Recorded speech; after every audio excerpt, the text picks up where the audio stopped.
I'm like, I have at this time of the year. I know that like there are some people who. How many of us like to start listening to Christmas music extra early? I know Steve, you do, but anybody else? I know we have a rule in our house that like it's like after Thanksgiving, but I don't know. I might break that this year.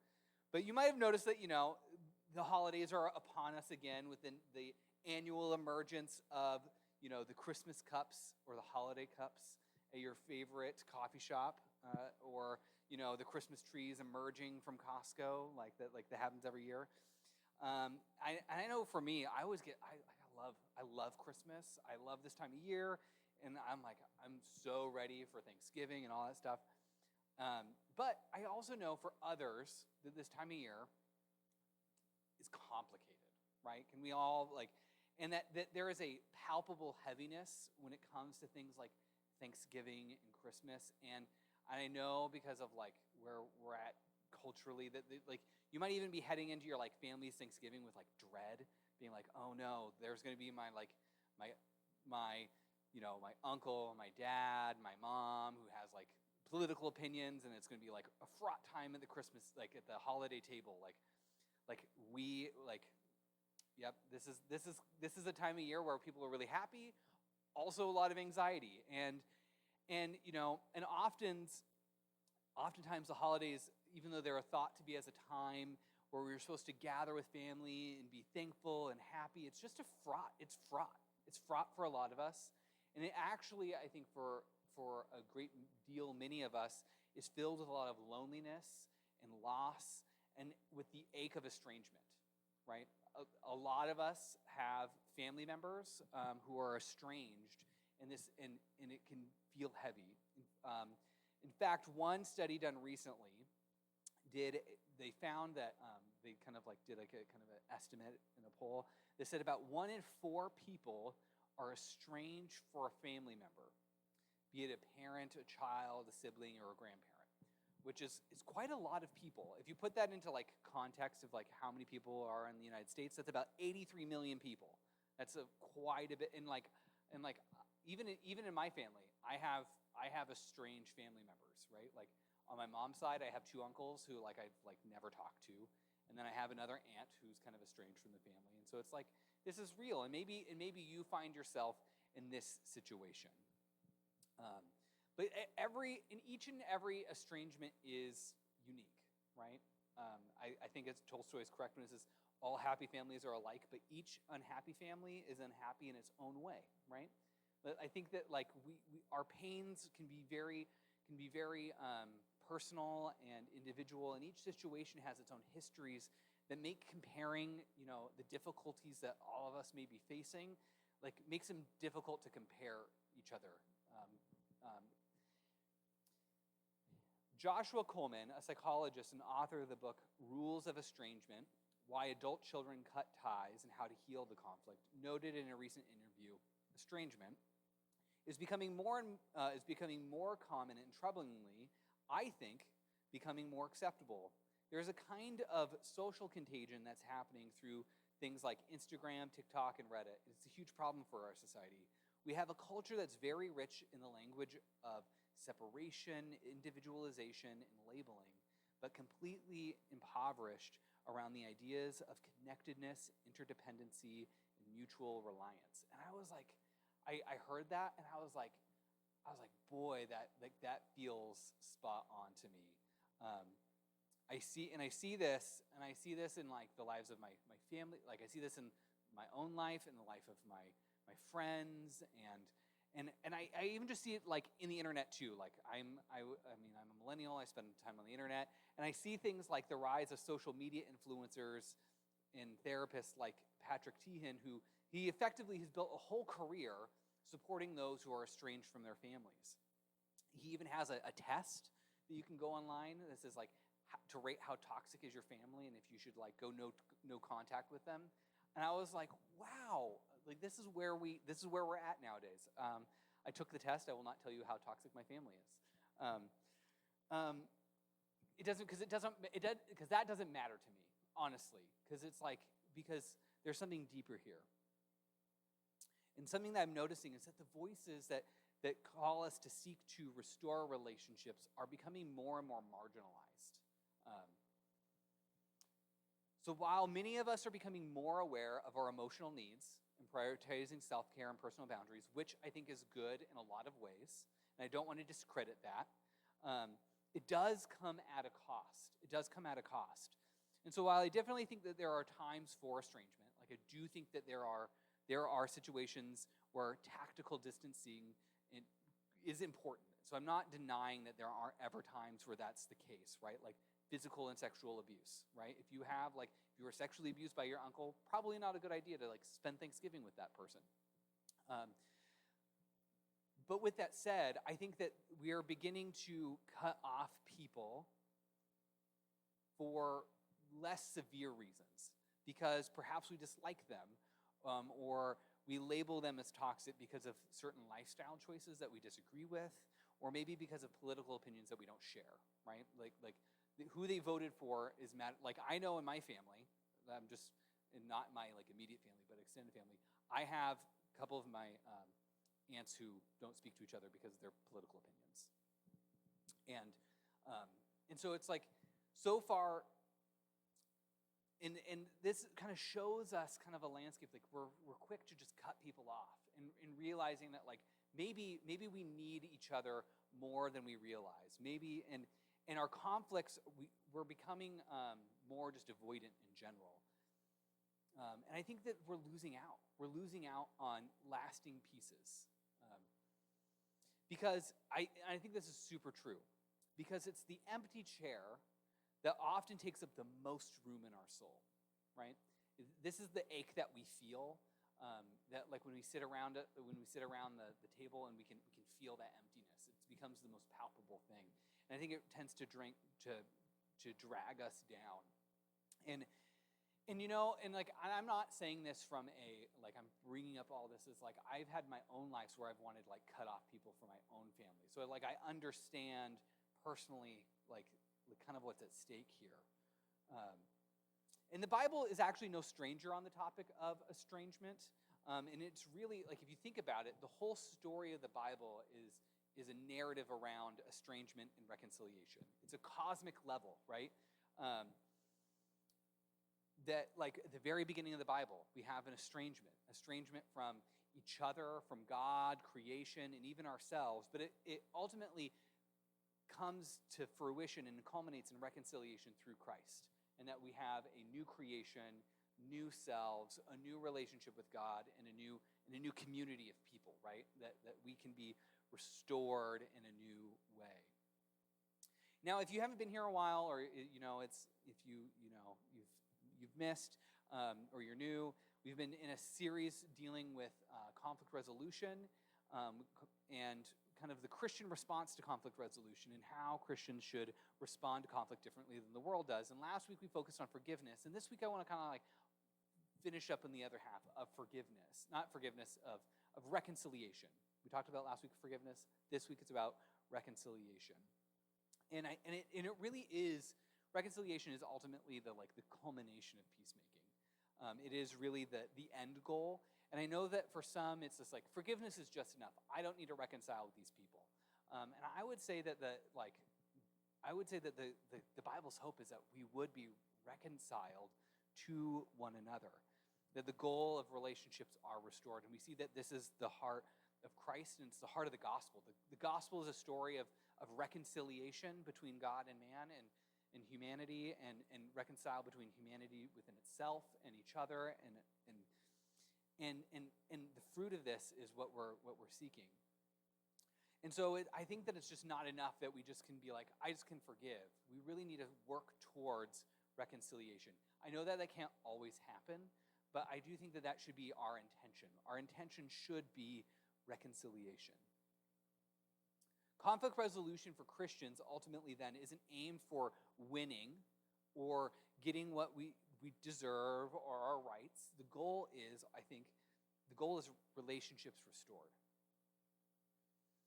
And I want to take you through one of Jesus' most famous parables, because I think it really is a really good short nugget of truth around reconciliation. So if you have your Bibles, turn them to Luke chapter 15, starting at verse 11, and we're going to be looking at the parable of the prodigal son.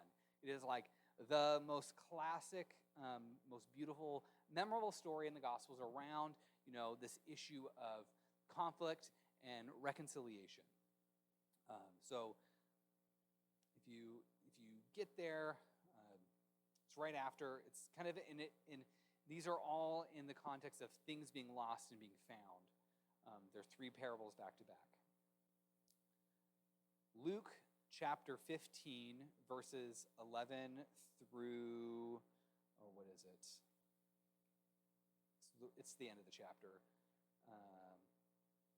32. Jesus continued, "There was a man who had two sons. The younger son said to his father, 'Father, give me my share of the estate.' So he divided his property between them. Not long after, the younger son got together all that he had and set off for a distant country where he squandered his wealth in wild living.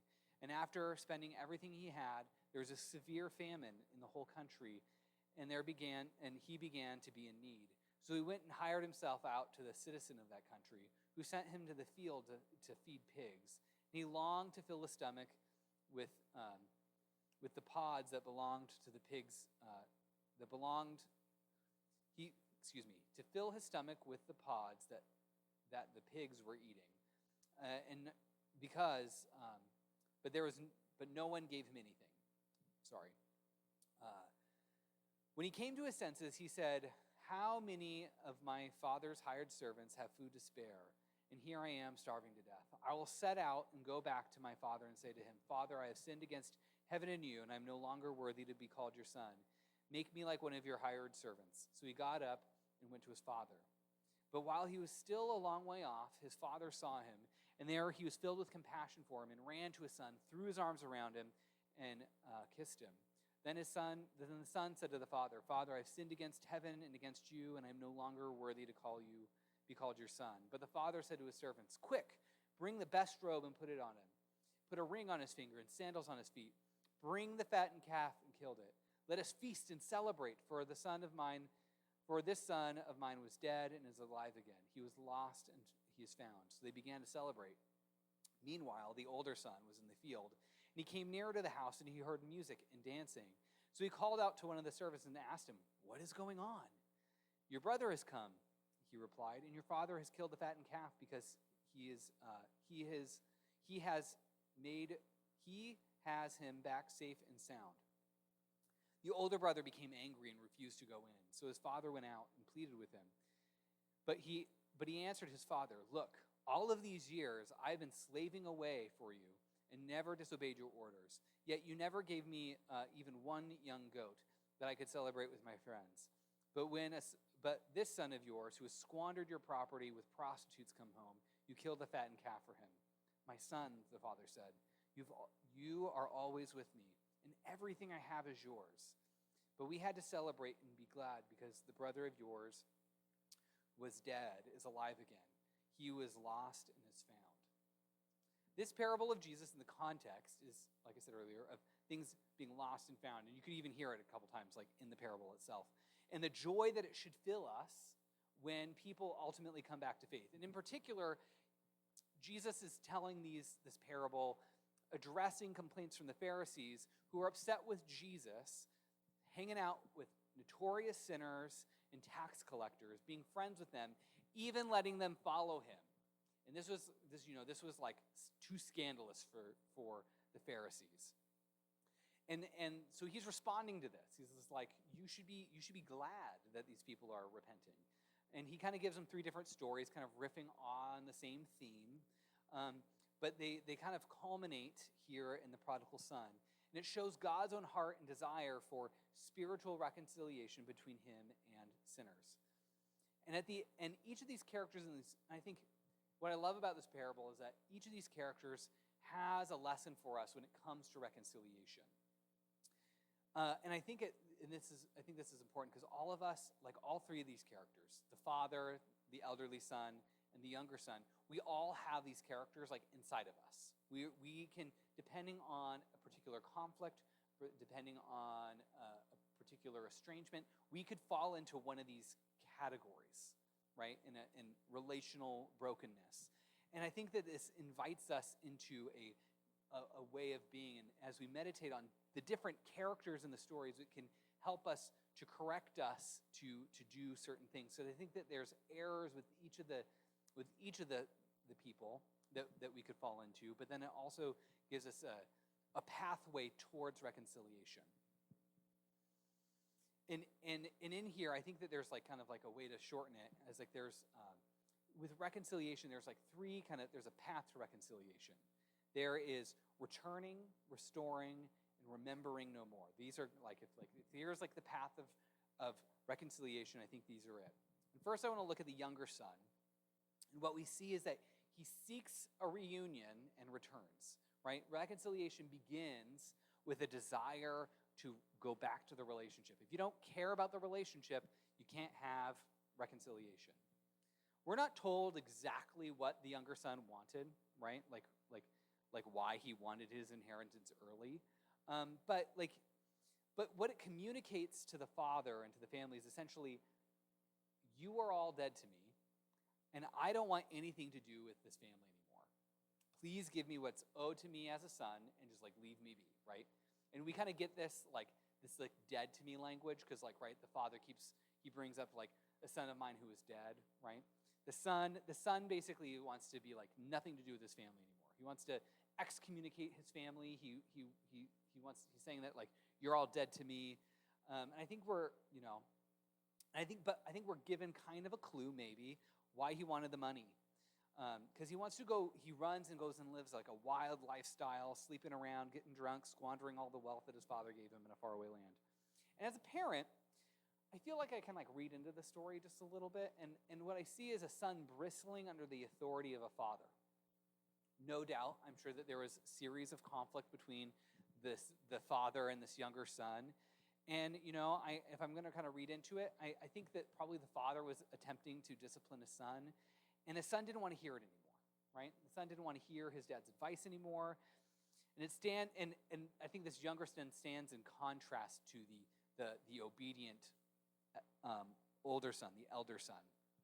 So the young son wants to leave and kind of pursue his desires to his ruin. And so he goes off. He goes off and lives on his own terms.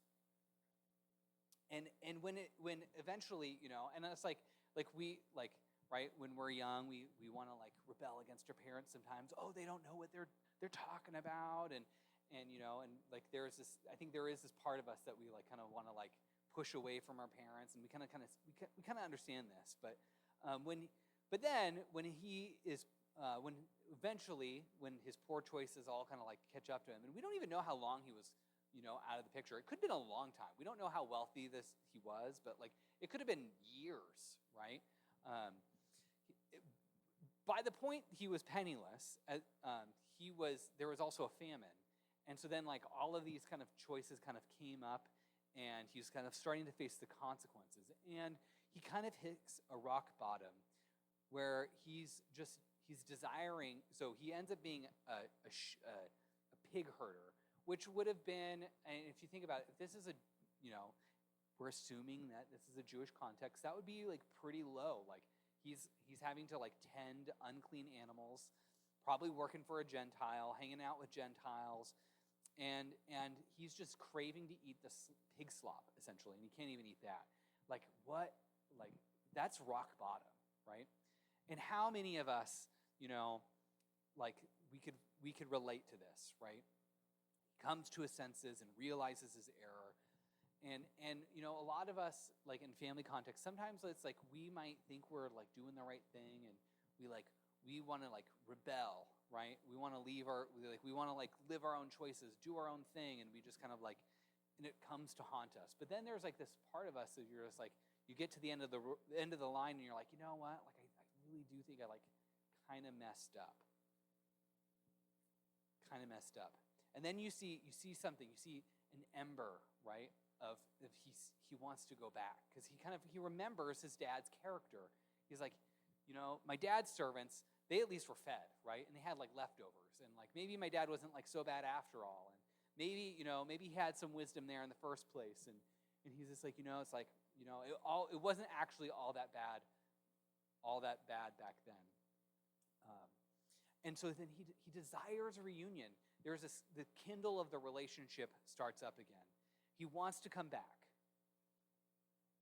And we even get it, and so we see this desire from the son's point of view to be like, even though he earlier said that his father's dead to him, that's not totally the case. And we also see that it's the father's desire to see the return too. We get a glimpse of this when the dad is like looking off in the distance, and it's like you kind of can almost like imagine this in a like cinematic moment where it's like you have this drama of like the son leaves and is like squandering his life away while like the dad's back at the ranch just kind of like waiting, always looking like at the porch, looking at the horizon, scanning for his son, and just kind of goes on day after day.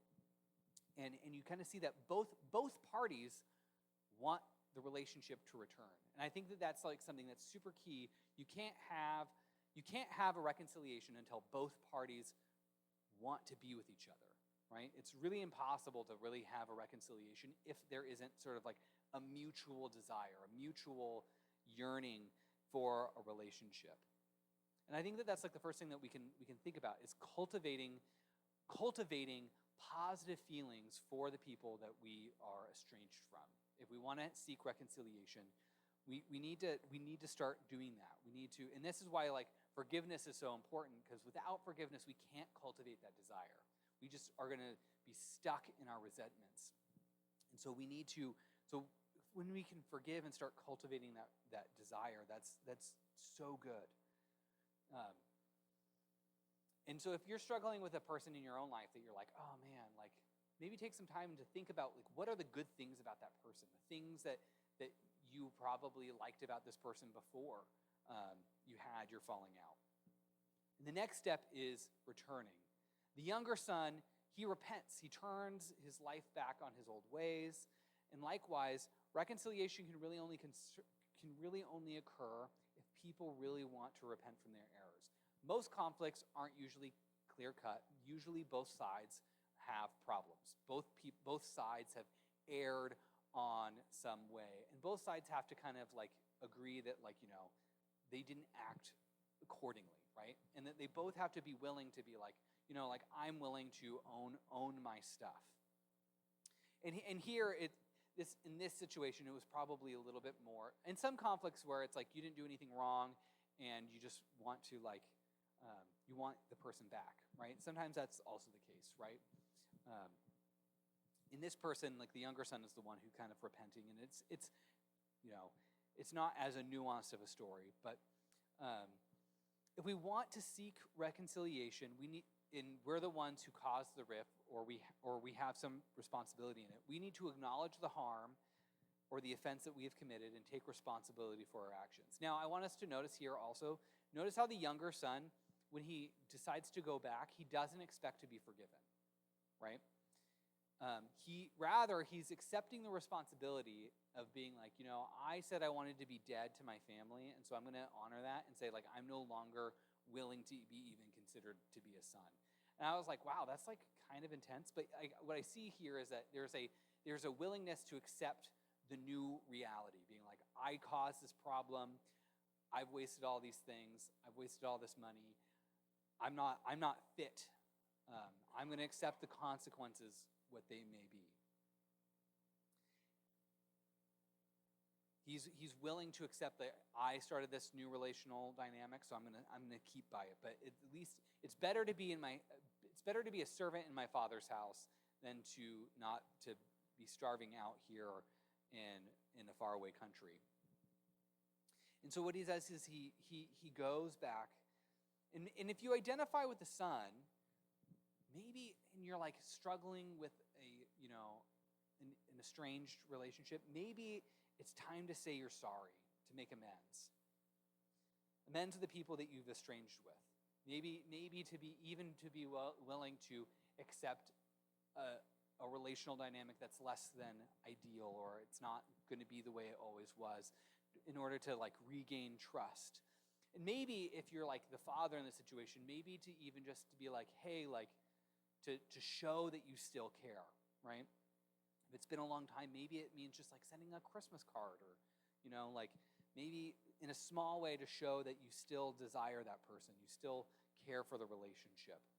Reconciliation starts when people take responsibility for their errors and accept the consequences and seek to make amends. This is I think this is key why, especially in a lot of recovery programs, while making amends is such a big part of the recovery process, is because I think then that I don't think that we can fully get through recovery without acknowledging the harm that we've done. But then it also comes to a place where it's we can also come to the place where we can sit with that discomfort and move forward without numbing it too. We need to make amends. The next character we see is the father, and he rejoices and restores the son. And we see in the father another aspect of reconciliation is that the relationship was more important than the original offense, right? That the father's love is greater than getting even, right? That what we see from the father is that he's been kind of taken advantage of, and he's going to be even more generous than that. And what we get this beautiful image of the father running to his son and embracing him, showing the depth of the love for his son. Something I realize as a parent of young children is this. Typically, and I've noticed this, I've just been observing this, typically adults don't run, but children run all the time. I think the only caveat is if you are one of those weirdos who likes to run for fun, who, I've tried running. I hate it. I know that some people really love it. So if you love running and that's your thing, more power to you. I am envious. I wish I could love it. But for the most part, we don't, as adults, we don't run. That's not a thing that we do, except if you're maybe in the woods and you're scared about something, right? Or maybe if it's there's danger and you're maybe running towards something to save the life of a child in a burning house. But typically most of our days as adults are, we don't do this. I know in the morning my children will the first thing that they'll do, they'll run out of their rooms, and it's just you can just hear in the hallway the tap tap tap tap tap tap tap tap tap tap tap tap as they run through the house. Well, meanwhile, I wake up and it's just I sleepily lumber out of my room as I make coffee, and for the most part, I don't find myself running unless I am doing exercise. And if right, we do this, running shows a level of it shows emotion. If we're authentically running, not for exercise, it shows that we're deeply moved by something, fear, and in this case, love. Right, I love romantic comedies. I know that I remember back in the day when we didn't have the TSA gates, and you could go all the way to the gate at the airport. Do you remember those days? Oh, I love those days. Back before 9/11 happened. But one of the things that I loved is that you could go to the end of the gate, and that was such a great thing, is you could pick somebody up from the airport and you could greet them, and there was that reunion. And there's in the movies that would be the dramatic moment where the young guy who's in love is gonna miss the girl, and so he runs through the airport, and you see the passion for the guy for the woman. But I think this shows the love of the father, right? He sees his son, and he just doesn't he isn't just waiting, kind of being he runs after him. We don't even know how old this guy is. I'm assuming that this guy's older. So it's he's not thinking of himself, right? And what's interesting here is the father never once asks for an apology, right? He never asks for being where's my money? He never asks for to be oh, hey, we need to settle up here. No, he can't wait to start over. The father can't wait to start over, because what we see here is the relationship was way bigger, way more important than any kind of property that he could have had. And right, in most conflicts, they're either material, over goods, right? Land, properties, possessions, those sorts of things, or they're interpersonal. And this one was both, right? It was both interpersonal and material. And the Father doesn't care about the material things. He wants the relationship. And he can't wait to start over and have a new life and new opportunities. And what we see ultimately here is that reconciliation ultimately is an act of generosity. It's an act of generosity to those who have caused an offense. Forgiveness usually is expensive for the person who has been harmed. I don't want to like downplay this, right? Like if you've ever been like harmed against or you're hurt, like it is an expensive thing to offer your forgiveness. However, this is also the truth, is that love, like real love, does not keep an account of all that is squandered or asks anything in return, but wipes away debt that was owed, because it recognizes that there are some things that are more valuable than material possessions or resentments. And what do we get from when we like reconcile? What like when we pay with this love? What's the thing that we get in return? It's not something that you can just like get from a store. It's we get joy. That's ultimately like what's here, right? The Father has joy, and he throws a party. Like he clothes the son with a new coat and a ring, and he kills his calf, and they throw a party. And what we see here is that this willing to value the relationship over the material loss helps us have joy. And while he still has the grief about the past, it can be transformed into joy of the future. It's often said that unforgiveness is a poison that we drink, hoping that the other person dies. And I think what ultimately, I'm a person who struggles with forgiveness and unforgiveness. It was something that and the thing is, if you have a lot of unforgiveness, that really makes you miserable. That really takes away your inner peace. That really is what's going to make you miserable. And it deprives us of joy. Reconciliation gives us joy. I think that's like something that we all want, right? Like we want to get over that.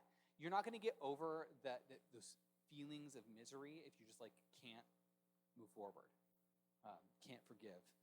And then reconciliation provides an opportunity for joy. I know that I've had a struggling relationship with my parents at times, and I remember in high school this was really challenging.